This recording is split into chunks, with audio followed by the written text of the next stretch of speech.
કેમ છો વિદ્યાર્થી મિત્રો? ચલો આજે આપણે શરૂ કરીશું આંકડાશાસ્ત્રનો ચેપ્ટર નંબર 1 સૂચકાંક, જેને ઇંગ્લિશમાં આપણે કહીશું ઇન્ડેક્સ નંબર. એટલે એની સંજ્ઞા કેપિટલ આઈ તરીકે આપણે રાખીશું. જ્યારે આપણે ચેપ્ટરમાં દાખલો ગણીશું એમાં સૂચકાંક જ્યારે શોધવાનું હોય એ સંજ્ઞા તમારે આઈ કેપિટલ આઈ તમે રાખીશું. એનું કારણ ઇન્ડેક્સ નંબર. આનો ગુણભાર તમારા બોર્ડની એક્ઝામમાં 12 માર્ક્સનો રહેશે. ઓકે, બહુ સરળ ચેપ્ટર છે. સૂત્રો તમારે થોડા યાદ રાખવા પડશે, આમ તો યાદ રહી જશે, બહુ ટેન્શન લેવાની જરૂર નથી. તો જોઈએ આપણે સૂચકાંક ચેપ્ટર. ચલો પહેલા આપણે એની સૂચકાંક શું છે એનો અર્થ સમજીએ. તો વ્યાખ્યામાં લખી છે સ્ક્રીન પર.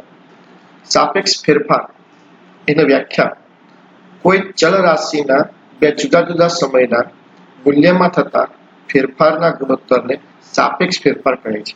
હવે હું મારી રીતે સમજાવું છું. ચલ રાશિનો મતલબ શું?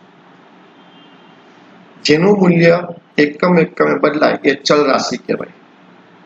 આમ તો આપણી સાદી ભાષામાં કહો તો ઊંચાઈ, વજન, માર્ક્સ, આવક આ બધું ચલ કહેવાય. ભાવ એ પણ ચલ કહેવાય. ખેત પેદાશ, ઉત્પાદન એ પણ ચલ કહેવાય. તો ચલ રાશિના બે જુદા જુદા સમયના મૂલ્યમાં થતા ફેરફારના ગુણોત્તરને સાપેક્ષ ફેરફાર કહે છે. ચલો દાખલા તરીકે આપણે ભાવની વાત કરીએ. એક ઉદાહરણ જે નીચે આપ્યું છે ને એ પ્રમાણે કે કોઈ એક વસ્તુ એ છે, એનું ઉત્પાદન 2018માં 120 ટનનું છે અને 2019માં એ જ વસ્તુનું ઉત્પાદન 150 ટન છે. તો વર્ષ 2018, હવે પહેલા આપણે ફેરફાર સમજીએ. આના ફેરફાર બે રીતે થશે. એક ફેરફાર બાદબાકી કરીને કરી શકાય કે ભાઈ 2018માં 120 ટનનું ઉત્પાદન થયું અને એ જ વસ્તુનું 2019માં 150 ટન ઉત્પાદન થયું. તો હું તફાવત કરું, બાદબાકી કરું તો 30 ટનનો વધારો થાય. કેટલો? 30 ટનનો વધારો થશે. એ જે ફેરફાર થયો ને એને નિરપેક્ષ ફેરફાર કહેવાય. પણ નિરપેક્ષ ફેરફાર જે છે એ વ્યવહારમાં સાચું ચિત્ર બતાવતું નથી. એટલે આપણે સાપેક્ષ ફેરફાર લેવાનો. 120 ના બદલે 150 ટનનું ઉત્પાદન થયું એટલે આપણે ડેફિનેટલી 30 ટનનું ઉત્પાદન વધ્યું. પણ 30 ટનનું ઉત્પાદન જે છે એ અર્થતંત્રની અંદર એ રીતે રજૂઆત કરવામાં આવે છે તો કેટલીક જગ્યાએ એનાથી લીધેલા નિર્ણયો બહુ ખોટા પડે છે. એટલે આપણે ફેરફાર લઈશું, પણ કયો ફેરફાર લઈશું? સાપેક્ષ ફેરફાર. બરોબર? તો સાપેક્ષ ફેરફારમાં શું કરવાનું? બંનેનો ગુણોત્તર લેવાનો. ગુણોત્તર એટલે સાદી ભાષામાં કહો તો ભાગાકાર લેવાનો. તો 150 ટન જે ચાલુ વર્ષનું એટલે કે 2019નું ઉત્પાદન અને 120 ટન જે 2018નું ઉત્પાદન, તો બેનો ગુણોત્તર થયો તો 1.25 થયો. એટલે કે 2018 કરતા 2019માં એ નામની વસ્તુનું ઉત્પાદન 1.25 ગણું થયું. 1.25 ગણું થયું એટલે 0.25 એટલે કે 25% વધારો થયો એવું આપણી વાત થાય. તો મારા ખ્યાલથી તમને ખ્યાલ પડે સાપેક્ષ ફેરફાર કોને કહેવાય. જસ્ટ તમે બાદબાકી કરો ને એને નિરપેક્ષ ફેરફાર કહેવાય, જે આપણે ભણવાનો નથી. આપણે કયો ભણવાનો છે? સાપેક્ષ ફેરફાર. સાપેક્ષ ફેરફારમાં શું કરવાનું? ભાગાકાર કરવાનો. દાખલા તરીકે તમારું 10માનું રિઝલ્ટ લઈ લો અને જ્યારે તમારું 12માનું રિઝલ્ટ આવશે એ બે 12માના રિઝલ્ટના ટકાવારીને બાદબાકી કરશો કે ભાઈ મારે 10માની અંદર 60% આવ્યા, 12મામાં 80% આવ્યા, તો 20%નો વધારો થયો. આ નિરપેક્ષ ફેરફાર થયો. પણ તમે ભાગાકાર કરો, 80/60 કરો અને જે જવાબ આવે એ સાપેક્ષ ફેરફાર આવશે. એટલે સાપેક્ષ ફેરફારમાં તમારે શું કરવાનું? બંને મૂલ્યોનો ભાગાકાર કરવાનો રહેશે. હવે આ સાપેક્ષ ફેરફારને ટકાવારીમાં ફેરવવાનો. ગણિતની અંદર ટકાવારીમાં ફેરવવું હોય તો શું કરવાનું? તો કે 100 થી ગુણવાના. કોઈ પણ સંખ્યાને ટકામાં ફેરવવું હોય તો 100 થી ગુણી નાખવાના. તો આ સાપેક્ષ ફેરફારને આપણે 100 થી ગુણી નાખીએ તો એને સૂચકાંક કહેવાય. તો કોઈ પણ વસ્તુના બે જુદા જુદા સમયના ભાવમાં થતા સાપેક્ષ ફેરફારને ટકાવારીમાં દર્શાવવાના જે માપ છે એને આપણે સૂચકાંક તરીકે ઓળખીશું. ભાવ હોય તો ભાવ, ઉત્પાદન તો ઉત્પાદન, નફો હોય તો નફો, વેચાણ હોય તો વેચાણ. જે પણ ચલ રાશિ હોય, અહીંયા આગળ ઉદાહરણમાં ઉત્પાદનની વાત કરી હતી, વ્યાખ્યાની અંદર ભાવની વાત કરી છે. તો પહેલા તમારે શું કરવાનું? સાપેક્ષ ફેરફાર કરવાનો અને એને ટકાવારીમાં ફેરવી દેવાનો. ટકાવારીનું માપ કેવું રીતે શોધીશું? તો કે ગુણ્યા 100 કરવાના. તો કેવી રીતે આવશે? તો જો વસ્તુ એ 2018માં ભાવને આપણે P0 અને 2019ના ભાવને P વડે દર્શાવીશું. ફરી બોલું છું, 2018 જેની સાથે આપણે સરખાવીએ છીએ એને P0 વડે દર્શાવીશું અને જે ભાવને સરખાવવાનો છે એને આપણે P1 તરીકે ઓળખીશું. તો આ બંને ભાવનો સાપેક્ષ ફેરફાર એટલે P0 ભાગ્યા P1. આ ભાવને આપણે સૂચકાંકમાં ફેરવવો છે તો P0 upon P1 ગુણ્યા 100. તો આ થઈ ગયું તમારું સૂચકાંકનું માપ. ઓકે મિત્રો, ક્લિયર? ચાલો હવે બે પોઈન્ટ જરી જોઈ લઈએ, આધાર વર્ષ અને ચાલુ વર્ષ. તમે જે ચલ રાશિ કાં તો જેને આપણે ભાવ કહીશું, ઉત્પાદન કહીશું, ભૂતકાળના કોઈ નિશ્ચિત વર્ષના એ જ વસ્તુના ભાવ સાથે સરખાવવાના હોય તો એ નિશ્ચિત વર્ષને આધાર વર્ષ કહેવામાં આવે છે. એક ઉદાહરણ તમને આપું કે માન લો અત્યારે 2020 ચાલી રહ્યું છે. 2020માં માન લો ખાંડનો ભાવ 35 રૂપિયા કિલો છે અને 2018 એટલે આજથી 2 વર્ષ પહેલા માન લો ખાંડનો ભાવ 25 રૂપિયા હતો. આજે 30 રૂપિયા છે 2020માં અને 2018માં 25 રૂપિયા હતો. તો 2018નું જે વર્ષ છે એ આપણા માટે આધાર વર્ષ કહેવાશે અને 2020નું જે વર્ષ છે એ આપણા માટે ચાલુ વર્ષ કહેવાશે. ઉપરનું જે ઉદાહરણ છે એમાં 2018નું વર્ષ જે છે એ આધાર વર્ષ છે અને 2019નું જે વર્ષ છે એ ચાલુ વર્ષ છે. ઓકે, તો આધાર વર્ષ એટલે શું? જ્યારે કોઈ વસ્તુના ભાવમાં થતા ફેરફારને ભૂતકાળના કોઈ નિશ્ચિત વર્ષના એ જ વસ્તુના ભાવ સાથે સરખાવવાના હોય તો એ નિશ્ચિત વર્ષને આપણે શું કહીશું? આધાર વર્ષ તરીકે લખીશું. એક બીજો મુદ્દો તમને વાત કરું, ક્યારેક ક્યારેક વિભાગ બી ની અંદર 1 માર્ક્સની અંદર પૂછાય છે, બોર્ડમાં પૂછવાનું છે કે આધાર વર્ષ કેવું હોવું જોઈએ, આધાર વર્ષની પસંદગી કેવી હોવી જોઈએ. માન લો તમારે કોઈ સરખામણી કરવી છે, કોઈ ભાવની, કોઈ ઉત્પાદનની, કોઈ પણ, તો ભૂતકાળનું કયું વર્ષ લેવું અથવા કેવી રીતે લેવું, તો એના પોઈન્ટ એવા છે કે એક તો ભૂતકાળનું જે નિશ્ચિત વર્ષ છે, જે આધાર વર્ષ છે, એ નજીકનું હોવું જોઈએ, બહુ દૂરનું ના હોવું જોઈએ. જેમ કે અત્યારે 2020 ચાલે છે તો તમે 2015 સુધીમાં કે 2-5 વર્ષની અંદર કોઈ એક વર્ષ તમે લઈ શકો છો. પછી તમે આઝાદી પહેલાનું 1947નું વર્ષ લો તો એ ના ચાલે. તો આધાર વર્ષ તરીકે તમારે જે ભૂતકાળનું વર્ષ લેવું છે એ નજીકના ભૂતકાળનું હોવું જોઈએ, નંબર 1. બીજો, એ વર્ષ સામાન્ય વર્ષ હોવું જોઈએ. સામાન્ય વર્ષનો મતલબ શું કે એ વર્ષમાં પણ અનિશ્ચિતતાઓ ના આવવી જોઈએ, જેમ કે ભૂકંપ આવવો, અતિવૃષ્ટિ થવી, અનાવૃષ્ટિ થવી, દુષ્કાળ આવવો, કાં તો રાજકીય ખટપટો થવી, હુલ્લડો થવા, તોફાનો થવા, જેમ કે અત્યારે આપણે ટૂંક સમય પહેલા કોરોનાની એક મહામારી આવી હતી. તો આ જે વર્ષ છે 2020નું, એને આપણે આધાર વર્ષ તરીકે ના લઈ શકાય, કારણ એ સામાન્ય વર્ષ તરીકે ના ગણાય. એનું કારણ એ છે, લોજિક એવું છે કે સામાન્ય વર્ષ જે હોય તો એના ભાવ બધા સ્થિર હોય, જ્યારે આવા અસામાન્ય વર્ષો હોય કે જેમાં કંઈક ને કંઈક કુદરતી હોનારત કાં તો માનવીય હોનારતો થતી હોય તો એની અંદર ભાવમાં અનિશ્ચિતતાઓ જોવા મળે છે. તો આવા ભાવ, આવા ઉત્પાદનો સાથે આપણે સરખાવી શકતા નથી, નહીં તો આપણું રિઝલ્ટ ખોટું આવે, પરિણામ ખોટું આવે, નિર્ણય આપણો ખોટો જાય. તો આધાર વર્ષની પસંદગી કેવી રીતે કરવાની ખબર પડી ગઈ. નજીકના ભૂતકાળનો હોવું જોઈએ, વર્ષ સામાન્ય હોવું જોઈએ, એટલે કે એ વર્ષની અંદર કોઈ કુદરતી હોનારત કે રાજકીય ખટપટો કે માનવીય હોનારતો ના હોવી જોઈએ. ત્યાર પછી ચાલુ વર્ષ, જે વર્ષનો આપણે ભાવ કે ઉત્પાદનને સરખાવી રહ્યા છે એને આપણે ચાલુ વર્ષ તરીકે ઓળખીશું. જેમ કે વસ્તુનો જે ભાવ એ વસ્તુના આધાર વર્ષના ભાવ સાથે સરખાવવાના હોય તે વર્ષને આપણે ચાલુ વર્ષ કહેવામાં આવે છે. ચાલુ વર્ષ માટે આપણે P1, આધાર વર્ષ માટે P0. ચાલુ વર્ષ માટે શું કરીશું? P1 અને આધાર વર્ષ માટે P0 ઓળખીશું. ઓકે મિત્રો, ચાલો આગળ ચાલીશું. હવે આધાર વર્ષની પસંદગીની રીતો કેટલી? તો 2 રીતો છે. એક છે અચળ આધાર એટલે કે સ્થિર આધારની રીત, ફિક્સ બેઝ મેથડ, અને બીજી છે પરંપરિત આધારની રીત, ચેઇન બેઝ મેથડ. ઓકે, સ્થિર બેઝની અંદર પહેલા રીતની અંદર આધાર વર્ષનું ફિક્સ રહેશે, એમાં બદલાશે નહીં, એટલે કે જેને સરખામણી કરવાની છે એ વર્ષ ફિક્સ જ રહેશે. જ્યારે પરંપરિતની અંદર દર વખતે આધાર વર્ષ બદલાયા કરશે, એટલે એને ચેઇન બેઝ મેથડ કહેવામાં આવે છે. સૂચકાંક શોધવાનું સૂત્ર આપણે જોઈ લઈએ. તો I બરાબર P1 upon P0 ગુણ્યા 100 આ સૂચકાંક શોધવાનું સૂત્ર છે. P1 એટલે ચાલુ વર્ષનો ભાવ, P0 એટલે આધાર વર્ષનો ભાવ. ફરી બોલું છું, P1 એટલે ચાલુ વર્ષનો ભાવ, જે વર્ષને આપણે સરખાવીએ છીએ, અને જેની સાથે સરખાવીએ છીએ એ એટલે આધાર વર્ષ, એ ક્યાં આવશે? છેદમાં આવશે, P0.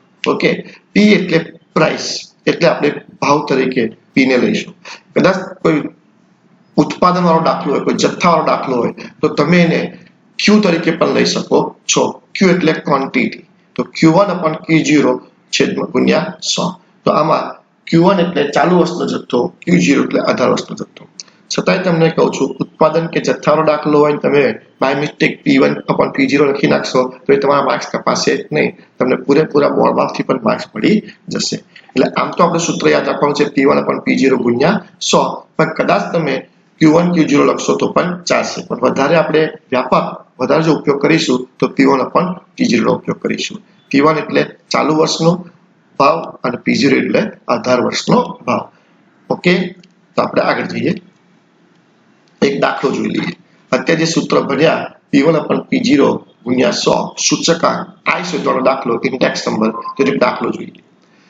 એક શહેરના કારખાનામાં કામ કરતા કામદારોના જૂથની વર્ષ 2008 થી 2015 દરમિયાન દૈનિક સરેરાશ વેતન એટલે કે રોજનું કેટલું એ લોકોને વેતન મળે છે, મજૂરી મળે છે, એની માહિતી આપેલી છે. એના પરથી તમારે 3 સવાલ પૂછ્યા છે. એક સવાલ અચળ આધારની રીત, જેમાં આધાર વર્ષ 2008 લેવાનું છે, પારંપરિક આધારની રીત અને 2011 થી 2013 ના દૈનિક સરેરાશને આધાર વર્ષના વેતન તરીકે લેવાનું છે અને અચળ આધાર સૂચકાંક શોધવાનો છે. તો 3 સવાલના તમારે જવાબ આપવાનો છે.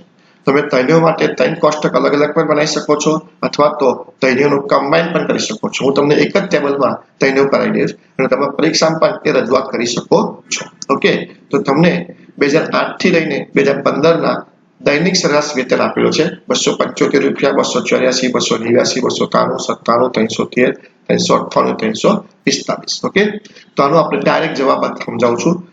રકમ બરાબર સમજી લીધી તમે. 3 સવાલ છે. પહેલો અચળ આધાર, પારંપરિક આધાર 2011 થી 2013. જો શબ્દ શું છે 2011 થી 2013. ઓકે, ફરી રિપીટ કરીશું તમને એક જ સમજાવી. ચાલો, અચળ આધારમાં આધાર ફિક્સ રહેશે. આધાર વર્ષ કયું લેવાનું છે? 2008. અચ્છા, પરીક્ષામાં ઘણીવાર આધાર વર્ષ ન આપે તો તમારા કોષ્ટકની અંદર જે પહેલું વર્ષ હોય ને એને આધાર વર્ષ તરીકે લઈ લેવાનું. અહીં તો જો કે પહેલું વર્ષ 2008 જ છે અને આધાર વર્ષ પણ 2008 આપ્યું છે. 2009 પણ આધાર વર્ષ આપી શકે, 10 પણ આપી શકે, 11 પણ આપી શકે, 12 પણ આપી શકે. કોઈ પણ વર્ષ તમને આધાર વર્ષ તરીકે આપે. પણ માન લો આધાર વર્ષ તરીકે ન આપે તો પહેલા વર્ષને આધાર વર્ષ તરીકે લઈ લેવું. પારંપરિકમાં તો દર વખતે આધાર ચેન્જ જ કરવાનો છે, એટલે સવાલ નથી. ત્રીજા પોઈન્ટમાં 11 થી 13 નો સરેરાશ લેવાનો છે. એટલે 2011 ના 293 લેવાના, 2012 ના 297 લેવાના અને 2013 ના 313 લેવાના. તો 293 વત્તા 293 વત્તા 297 વત્તા 313, આ ત્રણનો સરવાળો ભાગ્યા 3 એ તમારું P0 આધાર વર્ષનો ભાવ થઈ જશે. ઓકે, કયા કેસમાં? ત્રીજા કેસમાં. અચ્છા, કદાચ માં જેવો પેપર બનાવે અને એક નાનકડું આમાં ચેન્જ કરે, 2011 અને 2013 એવું લખી દે, થી ના લખીએ, વચ્ચે શું લખીએ? અને. તો ભાઈ તમારે ત્રણનો સરવાળો નહીં કરવાનો, 2093 અને 313 બેનો સરવાળો કરવાનો. શબ્દ પર ધ્યાન રાખવાનું. 2011 અને 2013 આવો શબ્દ વાપરે તો 2011 ના 293 ભાવ લેવાનો, સીધો પછી 213 નો 313 ભાવ લેવાનો, બેનો સરવાળો ભાગ્યા 2 કરવાના. ઓકે, પણ થી લખ્યું છે એટલે છળંગ બધું લઈ લેવાનું. ઓકે, રકમ સમજવામાં તમારે ખાસ કાળજી લેવી પડશે. તો દાખલો બતાવું છું તમને, એનો સોલ્યુશન જુઓ. પહેલું વર્ષનું કોલમ અને બીજું દૈનિક સરેરાશ વેતન. આ તો બેઠું તમને ચોપડીમાં રકમમાં આપેલું છે, એ જ કોલમ ઉતારી દીધું છે. બરોબર છે. આધાર વર્ષ તમને જે આપેલો હોય 2008, એનો સૂચકાંક 100 ફિક્સ જ હોય. ઘણીવાર MCQમાં પણ પૂછાશે આધાર વર્ષનો સૂચકાંક ખાલી જગ્યા હોય છે તો 100. કેટલો? 100. તો આપણું 2008 એ આધાર વર્ષ છે એટલે પહેલા 2 કોલમમાં એટલે અચળ આધારમાં પારંપરિકમાં જુઓ તો સૂચકાંક 100 ડાયરેક્ટ વિધાઉટ એની કેલ્ક્યુલેશન કોઈ પણ ગણતરી વગર મેં લખી દીધું છે. ઓકે, ચલો હવે ત્રીજા નંબરના કોલમ પર બધા ધ્યાન આપશે. ફક્ત બધાની નજર ત્યાં જ હોવી જોઈએ. ત્રીજા નંબરના કોલમમાં લખ્યું છે અચળ આધારની રીત, જે આપણો પહેલો સવાલ હતો. આધાર વર્ષ 2008 લેવાનું છે અને 2008 નો ભાવ તમે રકમમાં જોઈ શકો છો, બાજુના કોલમમાં રકમ જ છે 275. તો તમારે શું કરવાનું? દરેક વર્ષમાં 275 છેદમાં લેવાના છે.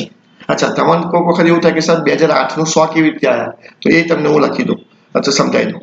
માની લો કે જે બ્લેન્ક જગ્યા છે 100 ની આગળ, ત્યાં આગળ P1 અને P0 ની વેલ્યુ મૂકીએ.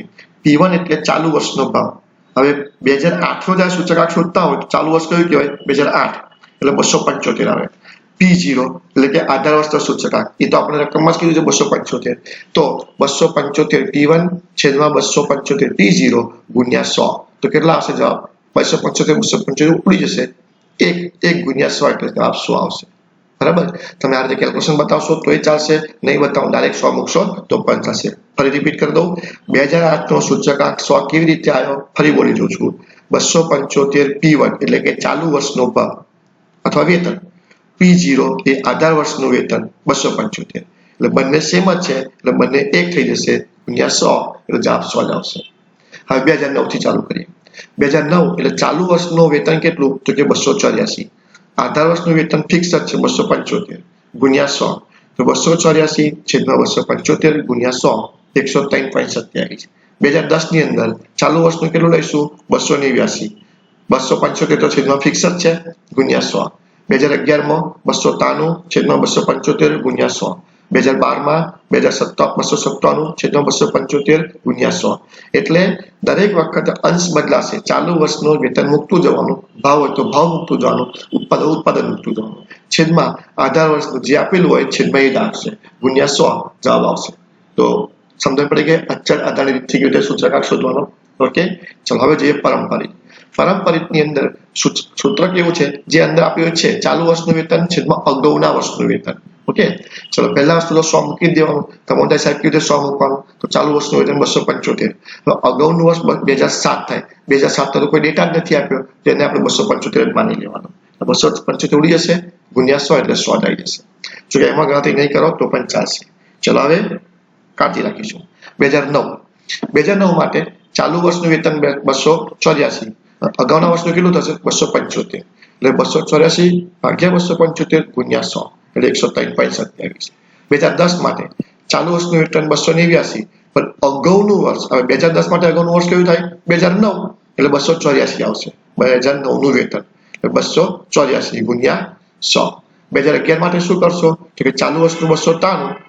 અગાઉના વર્ષનું એટલે કે 2010 નું લેવાનું 289 2012 માટે શું કરશો 297 અગાઉના વર્ષનું કયું લેવાનું 293 તો આને કહેવાય પારંપરિક દર વખતે આધાર વર્ષ એટલે કે આધારનું વેતન બદલાઈ જશે આધારનો ભાવ આધારનું ઉત્પાદન જે હોય આધાર ચેન્જ થાય એટલે એને ચેન બેઝ મેથડ કહેવામાં આવે છે અને કયું લેવાનું તો કે પ્રીવિયસ યર અગાઉના વર્ષનું લેવાનું રહેશે ઓકે તો આ થઈ ગયું પારંપરિક સમજાય છે દરેક જણને અને છેલ્લો મુદ્દો એમાં તો ચોખ્ખું જ કીધું છે કે તમારે આધાર કોને લેવાનું તો કે 2011 થી 2013 નું જે એવરેજ આવે જે સરેરાશ આવે એ વેતન તમારો આધાર આવશે તો 2011 નું કેટલું છે તો કે 293 તમે રકમમાં જોઈ શકો છો 2012 નું 297 અને 2013 નું 313 આ સરવાળો ભાગ્યા 3 કરો એટલે 903 ભાગ્યા 3 303 એટલે દરેકમાં 301 જ લેવાનો પહેલેથી જ ચલો 2008 માટે ચાલુ વર્ષનું કયું 275 આધાર કેટલો 301 જે આપણે શોધ્યો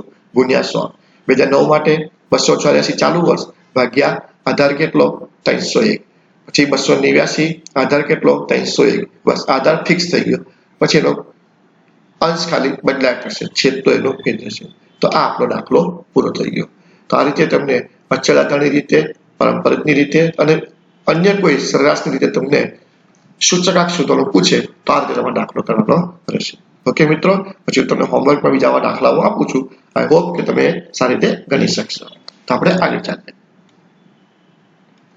હવે આપણે જે ભણ્યા બે વસ્તુ એક અચળ આધાર અને એક પારંપરિક હવે આના પછીનું સ્ટેપ શું તો તમને અચળ આધારનો સૂચકાંક આપે અને પારંપરિકમાં રૂપાંતર કરવાનું કહે અથવા તો તમને પારંપરિકનો સૂચકાંક આપે અને અચળ આધારમાં રૂપાંતર કરવાનું કહે તો આ સૂચકાંક તમને ઓલરેડી આપી દીધો હોય અગાઉ જે દાખલો હતો એમાં સૂચકાંક નહોતું આપ્યું તમને ભાવ ઉત્પાદન એવું આપ્યું હવે આમાં તમને શું કરે સૂચકાંક આપશે કે ભાઈ ફલાણો આ જે છે ફલાણી માહિતી છે એમાં અચળ આધારનો સૂચકાંક આપેલો છે તમે એને પારંપરિકમાં ફેરવી દો કાં તો પારંપરિકમાં આપેલો છે તેને તમે અચળમાં ફેરવી દો તો મેં બંને સૂત્રો લખ્યા છે પારંપરિક આધારે સૂચકાંક ફેરવવું હોય તો ચાલુ વર્ષનો અચળ આધારનો સૂચકાંક લેવાનો અગાઉના વર્ષનો અચળ આધારનો લેવાનો ગુણ્યા 100 આમ તો તમે જ્યારે પ્રેક્ટિસ કરશો તો તમને લાગશે કે જે પારંપરિકનો દાખલો ગણ્યો ને એ જ દાખલો રિપીટ થશે ખાલી કહેવાય રૂપાંતરનો દાખલો બાકી સેમ સિસ્ટમથી દાખલો ચાલશે ખાલી તમારે વધારે યાદ રાખવાનું છે અચળ આધારનો સૂચકાંક માટે તો પારંપરિકના આધારે સૂચકાંકને અચળ આધારમાં ફેરવવું હોય તો શું કરવાનું ચાલુ વર્ષનો પારંપરિક આધારનો સૂચકાંક ગુણ્યા અગાઉના વર્ષનો અચળ આધારનો સૂચકાંક છેદમાં 100 આ દાખલામાં એક નાનકડી નોંધ તમારે યાદ રાખવાની છે એ નોંધ એવી છે જો આધાર વર્ષનો ઉલ્લેખ દાખલામાં કરવામાં ન આવ્યો હોય તો પહેલા વર્ષ માટેનો પારંપરિક સૂચકાંક 100 લેવાનો આ યાદ રાખજો પારંપરિક સૂચકાંક પહેલા વર્ષનો કયો લેવાનો? 100 લેવાનો. અને જો આધાર વર્ષનો ઉલ્લેખ કરવામાં આવ્યો હોય તો પ્રથમ વર્ષનો અચળ આધાર જ પારંપરિક તરીકે લઈ લેવાનો. ફરી બોલું છું, દાખલામાં તમને કે ફલાણા વર્ષને આધાર વર્ષ તરીકે લેવાનું છે, તો એ ટાઈપના દાખલામાં પારંપરિક સૂચકાંક પહેલો કયો લેવાનો? 100 લેવાનો. પણ જો આધાર વર્ષનો ઉલ્લેખ ન કરવામાં આવ્યો હતો, પણ જો આધાર વર્ષનો ઉલ્લેખ કરી દીધો હોય તો પહેલા વર્ષનો જે અચળ આધારનો આપેલો હોય એને જ આપણે પારંપરિક તરીકે લઈ લઈશું. યાદ રહ્યું? નોંધને 2 વખત જોઈ લેજો, વાંચી લેજો, તમને ખબર પડી જશે. તો દાખલો જોઈએ આપણે. અલગ અલગ 2 દાખલા તમને બતાવું છું. એક અચળ આધારનું પારંપરિકમાં ફેરવવાનું બતાવું છું, એક દાખલો, અને એક દાખલો પારંપરિકનું અચળ આધારમાં ફેરવવાનું. ઓકે, ચાલો જોઈએ. એક રાજ્યમાં હુન્નર ઉદ્યોગના ઉત્પાદનમાં નીચે આપેલ અચળ આધારની રીતે મેળવેલા સૂચકાંકનું પરિવર્તન પારંપરિક આધાર સૂચકાંકમાં કરો. એટલે તમને કયો આપેલો છે? અચળ આધાર આપેલો છે, બરાબર? અને તમારે શું ફેરવવાનું છે? પારંપરિકમાં ફેરવવાનું છે. એટલે અચળ આધારનો સૂચકાંક 2009 નો 120 છે, 2010 નો 132 છે, 2011 નો 96 છે, 2012 નો 144 છે, 2013 નો 138 છે અને 2014 નો 108 છે. તો આને આપણે પારંપરિકમાં ફેરવી લઈએ. ચાલો, અહીં આધાર વર્ષનો ઉલ્લેખ કરવામાં આવ્યો નથી. આખા દાખલામાં કઈ એવું નથી કીધું કે 2009 ને આધાર વર્ષ તરીકે લો કે 10 ને લો કે 11 ને લો. ઓકે, એટલે પહેલા વર્ષ માટે પારંપરિક કયો લઈશું? 100 લઈશું. જો આધાર વર્ષનો ઉલ્લેખ કરી દીધો હોત તો પહેલા વર્ષનો પારંપરિક કેટલો લે? ખબર છે? 120 જેટલો અચળ છે ને એનું એ જ લઈ લે. ઓકે, ચાલો. તો સૂત્ર છે પારંપરિક આધારનો સૂચકાંક. સૂત્ર છે ચાલુ વર્ષનો અચળ આધાર સૂચકાંક છેદમાં અગાઉના વર્ષના અચળ આધારનો સૂચકાંક ગુણ્યા 100. ઓકે, ચાલો જોઈ લો બરાબર દાખલો. પહેલા વર્ષ માટે 100 પારંપરિક ફિક્સ છે. કેમ? એની મેં નોંધ બતાવી દીધી. ચાલો બીજા વર્ષમાંથી જુઓ. હવે ચાલુ વર્ષનો અચળ આધારનો સૂચકાંક કેટલો છે? 132 છેદમાં અગાઉના વર્ષનો અચળ આધારનો કેટલો? 120. ઓકે, એટલે 132 છેદમાં 120 ગુણ્યા 100 બરાબર 110. ચાલો 2011 માટે ચાલુ વર્ષનો અચળ આધારનો સૂચકાંક કેટલો? 96. અગાઉના વર્ષનો કેટલો? 132. ઓકે, હવે તમને ખબર પડી સેમ જે પારંપરિક દાખલો ગણતા હતા ને એના જેવું જ ચાલે છે. પછી 2012 માટે 144 છેદમાં 96 ગુણ્યા 100, 137 છેદમાં 144 ગુણ્યા 100, 108 છેદમાં 138 ગુણ્યા 100. ક્લિયર થઈ ગયું? એટલે કહેવાય રૂપાંતરિતનો દાખલો, પણ ખરેખર તો પારંપરિક સૂચકાંક શોધતા હોય ને એવું જ તમને ફીલ થશે. સેમ ટુ સેમ પ્રોસિજર છે, ખાલી સૂત્ર ચેન્જ થાય છે. બાકી ગાણિતિક રીતે તો એનું એ જ છે. તો આશા રાખું છું તમને આ દાખલો સમજણ પડી ગઈ હશે. બરાબર છે મિત્રો? ઓકે, તો હવે ઊંધું જોઈ લઈએ. તમને પારંપરિક આપેલું હોય અને અચળ આધારનો આપણે શોધીએ. ચાલો જોઈએ. ખાદ્ય ચીજવસ્તુના ભાવમાં પારંપરિક આધારે મેળવેલા સૂચકાંક નીચે પ્રમાણે છે. તે પરથી અચળ આધારે સૂચકાંક શોધો. અને આગળ આધાર વર્ષ તમને આપ્યું છે 7-8. ઓકે, તમને ખાદ્ય ચીજવસ્તુનો સૂચકાંક આપ્યો છે. આ સૂચકાંક કયો છે તમને ખબર પડી ગઈ? પારંપરિક છે. અને આ પારંપરિકને આપણે આમાં ફેરવવાનો છે, અચળ આધારમાં ફેરવવાનો છે. ચલો અહીંયા આગળ આધાર વર્ષ લેવાનું છે. 8-9 માટે આધાર વર્ષ સૂચકાંક બદલાશે નહીં. ચાલો, સૂત્ર છે ચાલુ વર્ષનો પારંપરિક આધાર સૂચકાંક ગુણ્યા અગાઉના વર્ષનો સૂચકાંક આધાર છેદમાં 100. ચાલુ વર્ષનો પારંપરિક ગુણ્યા અગાઉના વર્ષનો અચળ આધાર. શબ્દ પર ધ્યાન રાખીશું. એકમાં પારંપરિક લેવાનો છે ગુણ્યા અચળ આધારનો લેવાનો છે ભાગ્યા 100. ઓકે, ચાલો સૂત્ર જુઓ. પહેલું જે છે એનું એ છે, કારણ કે આમાં તમને આધાર વર્ષ આપી દીધું છે એટલા માટે એમાં ચેન્જ થશે નહીં. બીજા પોઈન્ટથી જોઈએ. ચાલુ વર્ષનો પારંપરિક આધારિત સૂચકાંક કેટલો છે? 115.28 ગુણ્યા અગાઉના વર્ષનો અચળ આધાર 134 પર જે જવાબ લખ્યો છે તે 134.8 બરાબર ગુણ્યા 100 અરે ભાગ્યા 100 155.40. ચલો 2010-11 માં જતા રહો. ચાલુ વર્ષનો પારંપરિક કેટલો છે? 115.57 ગુણ્યા અગાઉના વર્ષનો અચળ આધાર. એટલે તમે ભૂલથી પાછા રકમમાં જોતા અગાઉના વર્ષનું જોવા માટે જવાબમાં જોવાનું, તો નેક્સ્ટ ઉપરનો જવાબ કેટલો આવ્યો તો એ જોવાનું 155.40. એટલે આપણે અચળ આધારનો લેવાનો છે, સૂચકાંક પારંપરિક નથી લેવાનો. બરાબર, એટલે અચળ આધારનો કેટલો છે? 155.40 છેદમાં 100. ચાલો 11-12 માં સારા 2011-12 માં ચાલુ વર્ષનો કેટલો? 107.29 આ પારંપરિક ગુણ્યા અગાઉના વર્ષનો અચળ આધાર. તો કેટલો જવાબ આવ્યો તો આપણે તે જુઓ 179.60. તો એ લઈ લેવાનો ભાગ્યા 100. ચલો 12-13 માટે ચાલુ વર્ષનો 109.51 ગુણ્યા અગાઉ કેટલો જવાબ આવ્યો હતો 192.69 સમજણ પડી આમાં ભૂલ ના થાય ભૂલમાં તમે પેલા પારંપરિક શોધતા એવું ના કરી બેસો બરાબર આમાં એક તો ગુણાકાર કરવાનો છે ભાગાકાર નથી કરવાનો બંને સૂચકાંકનો બીજી વસ્તુ એક રકમમાંથી લેવાનો છે અને ગુણાકારમાં બીજી જે લેવાનો છે કઈથી લેવાનો છે જવાબમાંથી લેવાનો છે બરાબર છે બી કેરફુલ કાળજીપૂર્વક દાખલો કરશો તો પ્રેક્ટિસ તમારે આવી જશે તો ચાલુ વર્ષનો પારંપરિક લેવાનો એને ગુણ્યા અગાઉ જે જવાબ આવ્યો હોય એ સૂચક હા માની લો અહીંયા આધાર વર્ષ ના આપ્યો તો પેલો કયો લઈ લેતા આપણે 100 લઈ લેત એ તો તમને ખ્યાલ આવી ગયો છે બરાબર અને સૂચકાંક આધાર વર્ષ આપ્યો છે એટલે આપણે સૂચકાંક બદલતા નથી જે મેં તમને નોંધ કરી હતી એ પ્રમાણે તો આઈ હોપ કે તમને આ પણ આવડી ગયું હશે તો આજે આપણે શું શીખ્યા મિત્રો સૂચકાંક એટલે શું સાપેક્ષ ફેરફાર એટલે શું એટલે આપણે સૂચકાંક એટલે શું બરાબર સૂચકાંકમાં સૂત્ર તો કે P1/P0 ગુણ્યા 100 એટલે કે ચાલુ વર્ષનો ભાવ છેદમાં આધાર વર્ષનો ભાવ ગુણ્યા 100 ચાલુ વર્ષ કોને કહેવાય આધાર વર્ષ કોને કહેવાય પછી આધારની પસંદગી રીતે કરવાની આપણે તો અચળ આધારની રીત અને પારંપરિક આધારની એના આપણે દાખલા જોયા અને પછી રૂપાંતરના દાખલા જોયા અચળનું આપેલું તો પારંપરિકમાં શોધતા આવડે અને પારંપરિકનું અચળમાં તમને શોધતા આવડશે તો આટલું અત્યારે તૈયાર કરો અને હોમવર્ક હું તમને આપું છું નેક્સ્ટ બીજા પોઈન્ટ તમને પછી મોકલું છું okay thank you very much